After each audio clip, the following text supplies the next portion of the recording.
Hello बच्चों, देखिए आज मैं एक्टिव वॉइस पैसिव वॉइस का तीसरा पार्ट भी लेकर आया हूँ।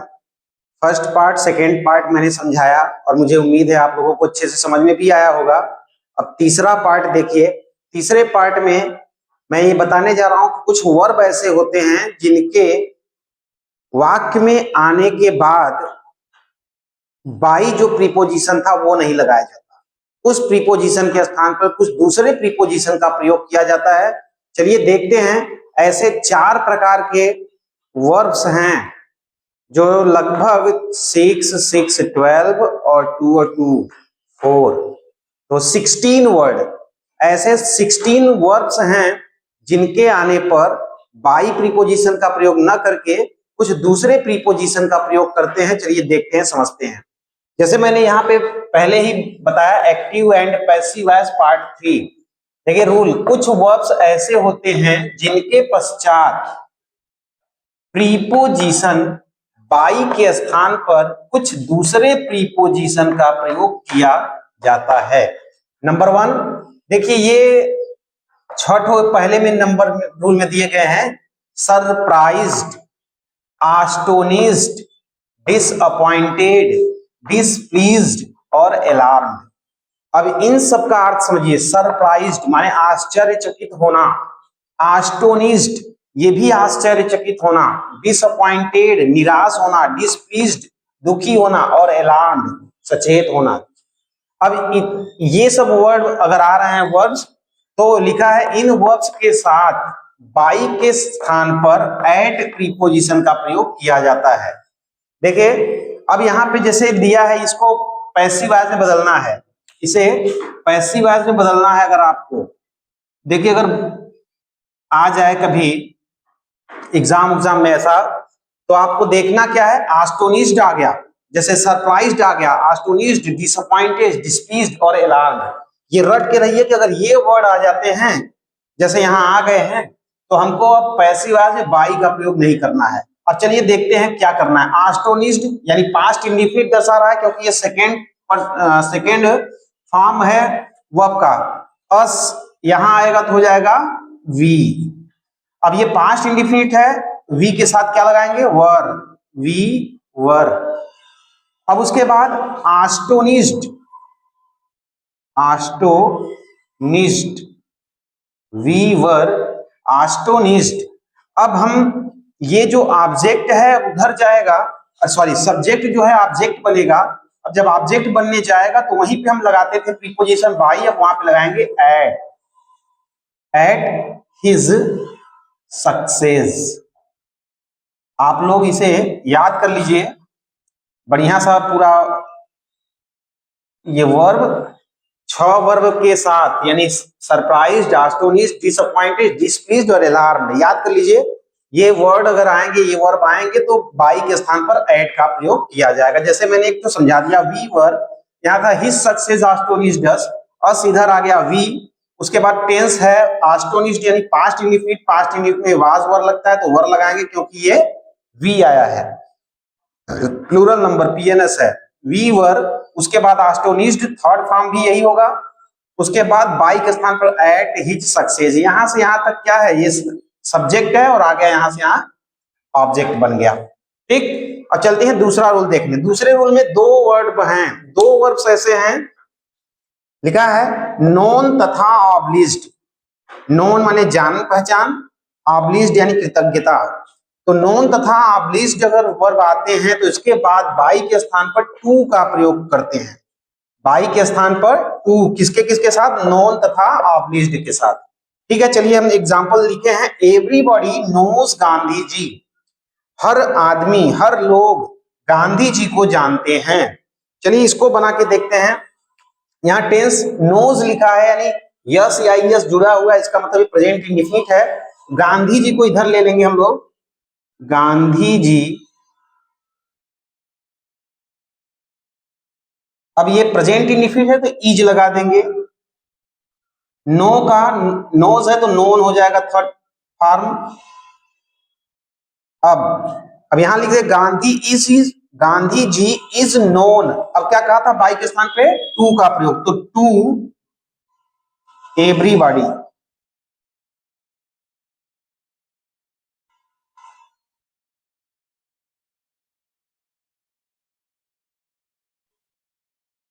Gandhi ji is known to everybody, Gandhi ji सभी लोगों के द्वारा जाने जाते हैं।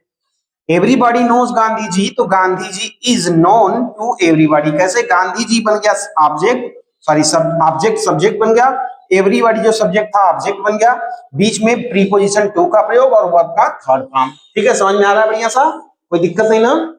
तो ये था 6, 2, 8। अभी ये बोर्ड भर गया। अब इसके बाद हमें और भी 6 और 2, 8 यानी 8 वर्ड अभी और हैं, 8 वर्ड और हैं, उनके साथ कौन सा प्रीपोजिशन लगेगा उसको भी समझाने जा रहे हैं। इसका एक स्क्रीनशॉट ले लीजिए उसको याद करने के लिए।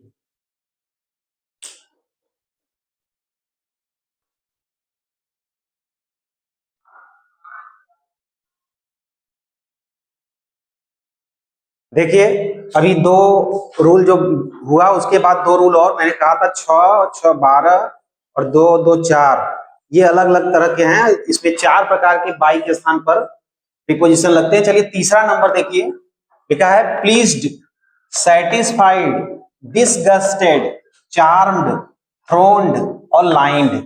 ये 6 शब्द हैं, 6 वर्ब हैं, जिसके साथ लिखा है आदि वर्ब के पश्चात बाई के स्थान पर विथ का प्रयोग होता है। अब इसका अर्थ समझे, प्लीज्ड यानी आप लोग समझ रहे हैं, प्लीज यानी प्रसन्नता, यहाँ प्रसन्न होना, सेटिस्फाइड संतुष्ट होना, डिसगस्टेड घृणित, और चार्म्ड यानी आकर्षण, थ्रोन भीड़ भाड़, लाइन माने पंक्ति। तो यहाँ पे अब हम लोग समझ रहे हैं कि अगर ये please, satisfied, disgusted, charmed, throned, lined अगर आ जाए तो हम लोग बाई नहीं लगाएंगे, विथ लगाएंगे। चलिए देखते हैं कैसे।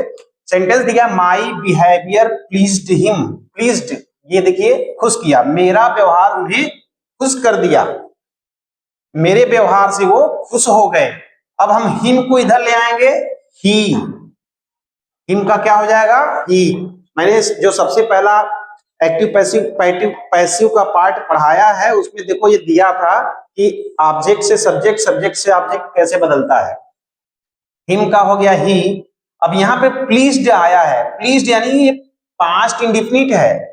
अब चलते हैं, ही के साथ क्या लगाएंगे? तो was, he was pleased, PLEASED, he was pleased. अब यहां पे आएगा, बाई के स्थान पर क्या लगाना है? With, he was pleased with my behaviour, BEHAVIOUR।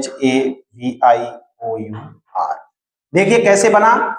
पहले तो हमको याद रखना होगा ना कि प्लीज्ड आ गया, प्लीज्ड आ गया, बाई नहीं लगेगा। बाकी सब वही रूल है, सब्जेक्ट यहाँ ऑब्जेक्ट जो है सब्जेक्ट बन गया, माई बिहेवियर जो सब्जेक्ट था ऑब्जेक्ट बन गया। प्लीज्ड को देखकर मैंने समझ लिया कि ये पास्ट इंडिफिनिट है, वाज लगा दिए, और प्लीज्ड वही थर्ड फॉर्म मैंने लिख दिया, बाई के स्थान पे विथ। तो he was pleased with my behaviour. चलिए अब अगला और लास्ट देखते हैं, पार्ट 3 का।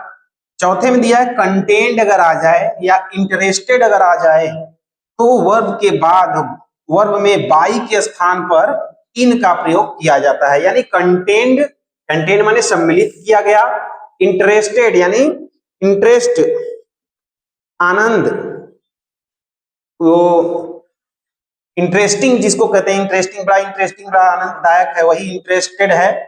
अब कहे कि कंटेन और इंटरेस्टेड अगर आ जाए तो बाई के स्थान पर इन का प्रयोग करते हैं। देखिए बाई के स्थान पर इन का प्रयोग तो होगा, लेकिन पहले सेंटेंस देखिए, दिस बॉक्स कंटेन्स, यहाँ कंटेन्स आया है, कंटेंट दिया था, यानी ये पास्ट में था, ये प्रेजेंट इंडिफिनिट है, मेनी ब्यूटीफुल थिंग्स।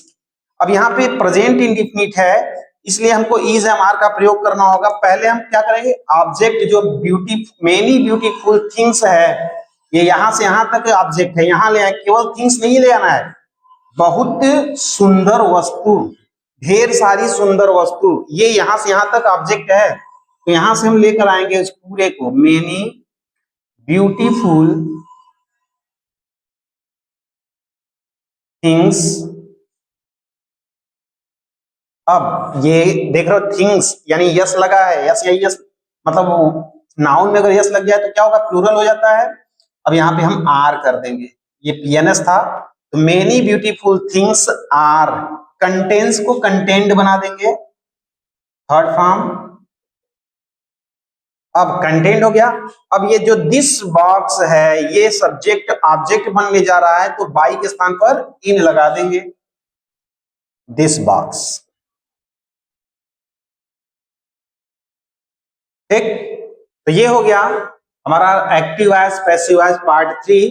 अब आप लोगों को अच्छे से समझ में आ गया होगा। एक बार लास्ट जो एग्जांपल है उसको फिर से समझ लीजिए। लिखा है this box contains many beautiful things. अब ये कंटेन्स शब्द ही, कंटेंट देखो किसी भी फॉर्म में आ जाए, किसी भी फॉर्म, मतलब यस या यस वाला आ जाए या थर्ड फॉर्म आ जाए, कुछ भी नहीं, मतलब बस कंटेन होना चाहिए। तो कंटेन था, अब ये कंटेन आ गया तो हमको बाई के स्थान पर इनका प्रयोग करना था। बाकी सब वही नियम, हम ऑब्जेक्ट को सब्जेक्ट बनाएंगे, इसको देखकर हम आज इज एम आर लगा दिए, फिर उसके बाद वर्ब का थर्ड फॉर्म लगा दिए, फिर दिस बॉक्स चला गया उधर, बाई के स्थान पे इन का प्रयोग करके दिस बॉक्स लगा दिए। ठीक है, समझ में आ गया बढ़िया सा, कोई दिक्कत नहीं हो रहा है।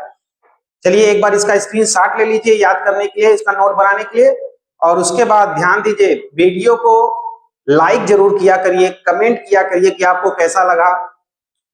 इसके साथ ही साथ शेयर करिए और मेरे चैनल को सब्सक्राइब करिए। आप लोग सब्सक्राइब नहीं कर रहे हैं, देख के हट जा रहे हैं।